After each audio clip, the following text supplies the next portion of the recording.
In this task, we should drag the labels to describe the life-sustaining interactions between biogeochemical cycles.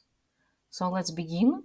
Nitrogen-fixing bacteria will be here. They use atmospheric nitrogen and produce ammonia. So fix nitrogen. The next, carbon dioxide. Carbon dioxide will be released by heterotrophic microbes during the consumption of organic carbon. This.